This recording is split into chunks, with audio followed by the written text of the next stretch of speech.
बिस्मिल्लाहिर्रहमानिर्रहीम। अस्सलाम वालेकुम जी स्टूडेंट्स। आज के हमारे इस लेक्चर में हमने एक्सरसाइज 4.8 फर्स्ट ईयर मैथमेटिक्स का सीक्वेंसेस एंड सीरीज वाले चैप्टर में से क्वेश्चन नंबर 5 सॉल्व करना है। काफ़ी इंटरेस्टिंग और मज़ेदार क्वेश्चन है, आसान अल्फाज में इसको सीखेंगे। क्वेश्चन क्या कहता है हमारे पास, if the sum of first and six term of HP harmonic progression is 31/116, find the sequence if the first term is 1/4। ठीक है, यहाँ पर चंद बातें हमें बताई गई हैं, जैसे कि इनको हम यहाँ पर आसान अल्फाज में लिखेंगे। स्टार्ट करते हैं इस क्वेश्चन को। स्टेप बाय स्टेप हम चीज़ों को सीखेंगे कि क्या कहा जा रहा है, क्वेश्चन में हमें कौन सी वैल्यूज दी गई है मुश्किल ज़बान में। If the sum of first and six term, पहले टर्म को और सिक्स टर्म को सम किया गया है, जो कि किसके बराबर है, 31/116। यहाँ पर हम लिखेंगे H1 प्लस H6। क्वेश्चन में बताया गया फर्स्ट एंड सिक्स टर्म किसका, हार्मोनिक प्रोग्रेशन, इस वजह से हम H लिख रहे हैं, जो कि बराबर है 31/116 के बराबर है कि नहीं। क्वेश्चन में ये बात हमें बताई गई है मुश्किल ज़बान में। आगे क्या बताया गया है, फाइंड द सीक्वेंस, हमने सीक्वेंस फाइंड आउट करना है। If the first term is 1/4, first term क्या है हमारे पास, ये है, ये किसके बराबर है, 1/4। यहाँ पर हम लिखेंगे H1 इज इक्वल टू 1/4, ये क्वेश्चन में ही हमें बताया गया है। अब इस हिस्से को हम इक्वेशन 1 का नाम दे देते हैं अपनी आसानी के लिए, कि जब हम इस इक्वेशन की बात करें हम ये नहीं कहेंगे उस इक्वेशन, हम कहेंगे इक्वेशन 1। ठीक है, हम क्या करेंगे, H की ये वाली वैल्यू उठा के इक्वेशन 1 में पुट अप कर लेते हैं। उसके लिए हम लिखेंगे put H1 is equal to 1/4 in equation 1। अब इक्वेशन 1 में हम यही वैल्यू उठा के इसको पुट कर लेते हैं, देखते हैं क्या फॉर्म बनाता है। H1 की जगह उसकी वैल्यू जो कि हमारे पास क्या है, 1/4 plus H6 is equal to 31/116। ये बात क्लियर हो गई।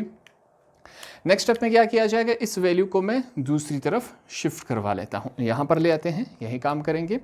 तो हमारे पास इस साइड पे क्या बचेगा, H6 इज इक्वल टू, यहाँ पर पहले से क्या है 31/116, ये यहाँ पर प्लस है, इसका साइन इस तरफ होगा, दूसरी तरफ जाके -1/4 हो गया।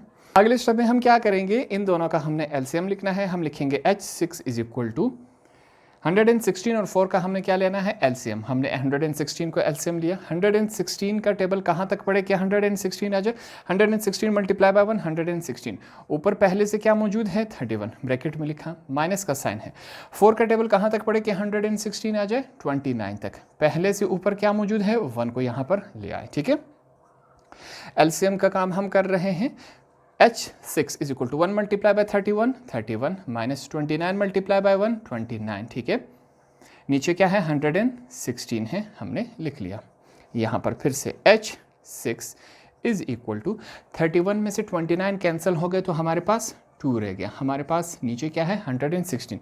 अब ये दोनों आपस में कैंसिल हो सकते हैं तो हम कैंसिल करवा लेते हैं, जैसे कि 2 1s are 2, 2 5s are 10, 1 carry हो गया 16, 2 8s are हमारे पास 16। तो हमारे पास H6 की वैल्यू आई, जो कि हमारे पास क्या है 1/58, ये हमारे पास H6 की वैल्यू आ चुकी हैं।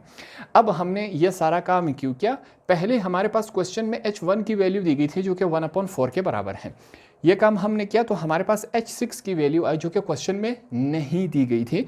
हमारे पास क्या बन गया, H इज इक्वल टू 1/58। इसको मैं हाईलाइट करवा लेता हूँ, आगे शायद इसको यूज़ कर ले।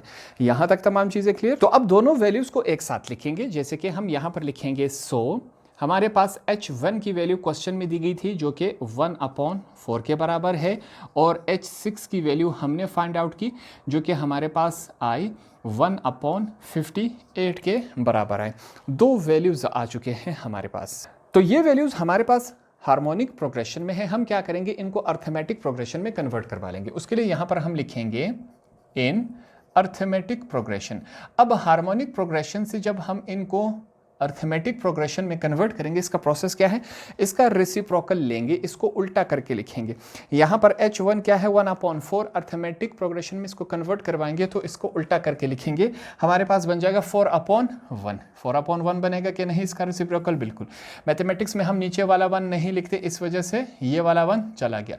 इसी तरह सेकेंड वैल्यू हमारे पास क्या है a6 है, यहाँ पर h6 है तो हमने इसको a6 करवा दिया।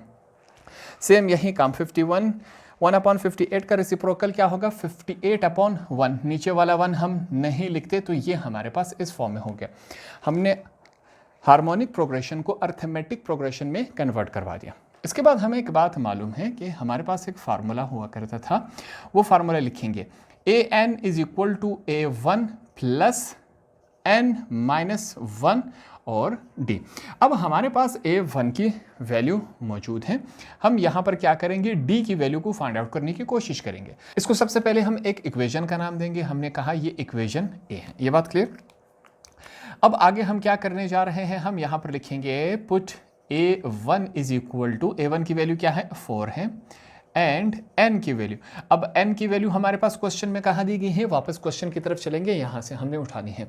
If the sum of first and sixth, यहाँ पर क्या लिखा है पहले से लेकर 6 टर्म, ठीक है। तो हमें नंबर्स की तादाद का यहाँ से मालूम हुआ कि टोटल नंबर कितने हैं 6 हैं, जो कि क्वेश्चन में बताया गया है, इस वजह से हमने n लिखा इज इक्वल टू 6। ये बात क्लियर होगी। ये दोनों वैल्यूज उठा के हमने इक्वेशन a में पुट करना है, ठीक है। अब इक्वेशन a में पुट कर लेते हैं। यहाँ पर क्या है a है, n की जगह क्या लिखेंगे 6 लिखेंगे, इज इक्वल टू a1 की वैल्यू क्या है 4 है, प्लस n की जगह 6 लिखेंगे माइनस 1, साथ में d है। a6 की वैल्यू हमारे पास मौजूद है, इसका बिल्कुल हमारे पास मौजूद है। a6 की वैल्यू क्या है, a6 बराबर है 58, तो इसकी जगह हम क्या लिखेंगे 58 हमने लिख लिया, ठीक है। 4 प्लस यहाँ पर 6 में से 1 माइनस हुआ तो 5 रह जाएगा, साथ में d है। आगे चलते हैं, 58 is equal to 4 plus 5 multiply by d, क्या हो जाएगा 5d हो जाएगा। यहाँ पर चेक करें 58 है, ये 4 यहाँ पर प्लस हो रहा है, दूसरी तरफ आके माइनस हो गया, यहाँ पर 58 अभी तक बाकी है, तो 58 में से 4 चले गए तो हमारे पास 54 रह गया। यहाँ पर क्या है 5d है।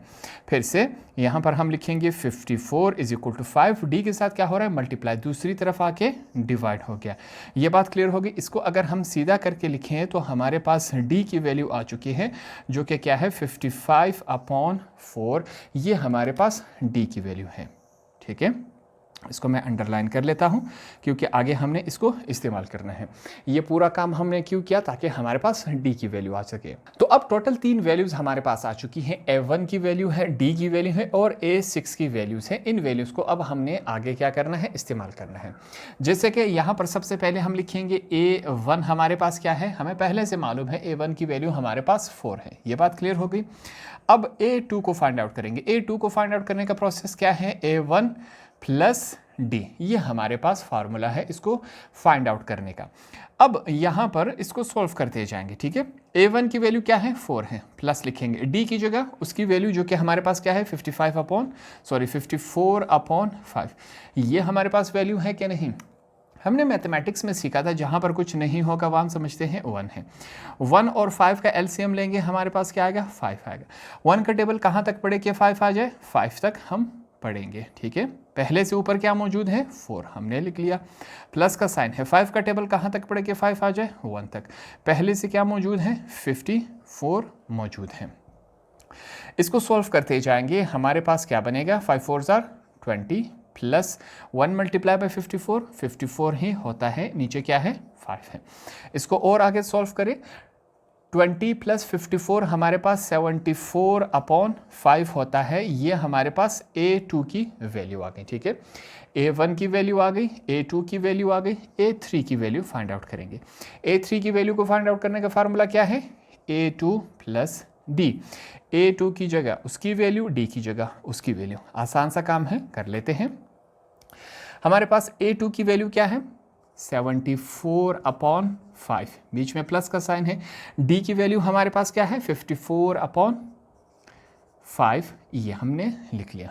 इन दोनों का एलसीएम लेंगे। 5 और 5 का एलसीएम क्या बनता है? 5 ही बनता है। 5 का टेबल कहाँ तक पढ़े कि 5 आ जाए? 1 तक। पहले से क्या है? 74 ऊपर मौजूद है, प्लस का साइन है। 5 का टेबल 1 तक बढ़ेंगे, पहले से क्या है? 54 मौजूद है। इनको मल्टीप्लाई करवाए, 1 मल्टीप्लाई बाय 74 ही होता है, प्लस 1 मल्टीप्लाई बाय 54 हमारे पास 54 ही होता है। नीचे क्या है? 5 है। इनको आपस में ऐड करवा ले, हमारे पास A3 का आंसर बन जाएगा। 7 और 5 कितने होते हैं? 12 होते हैं। हमने 12 लिखा। 4 और 4 कितने होते हैं? 8। 128/5 ये A3 की वैल्यू है।